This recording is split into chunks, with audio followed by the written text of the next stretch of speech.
Raúl Torres, Superchat, muchas gracias. Dice, también seguidor de Caitlin Clark, obtuvo más votos para el juego de estrellas que el total de seleccionadas del juego de 2023.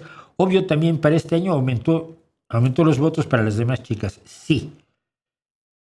Pero ella tiene la mayor cantidad de votos del público. Las jugadoras la pusieron en 9º lugar de bases. La tratan como la peor amenaza que ha habido jamás en una cancha de baloncesto. Le ponen a 2 a marcarla. Le tienen miedo como si fuera la número 1, porque es la número 1. Pero tienen tanta envidia que la ponen en el lugar 9, no por la calidad de su juego, sino por odios personales. Ha concitado muchísimos odios personales.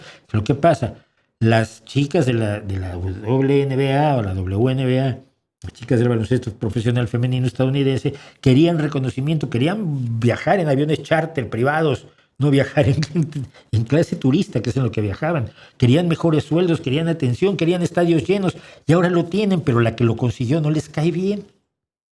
Tú tienes que ser muy tonto. Si alguien hace realidad todos tus sueños, le das una palmadita, ¿no? Bien, gracias. Eres el mejor.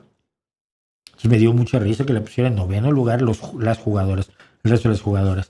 Bueno, ya veremos el juego de las estrellas, pero qué bueno que Raúl Torres también sepa de qué estamos hablando cuando hablamos del baloncesto femenino, porque el baloncesto femenino es tan extraordinario. España acaba de perder en los últimos 5 minutos con Bélgica el Eurobásquet, que yo era para matarlas, tenías una ventaja enorme, la perdiste toda, y al final un mal pase le da el triunfo a Bélgica del Eurobásquet. Fue absolutamente deprimente. Después de dar un gran partido, tenemos gente maravillosa, Carrera es una barbaridad en la pintura, y Aina Ayuso es monstruosa entrando sobre todo en las transiciones. Y ahora el 14 de agosto viene el Eurobásquet masculino, donde nos vamos a divertir mucho, por cierto, también.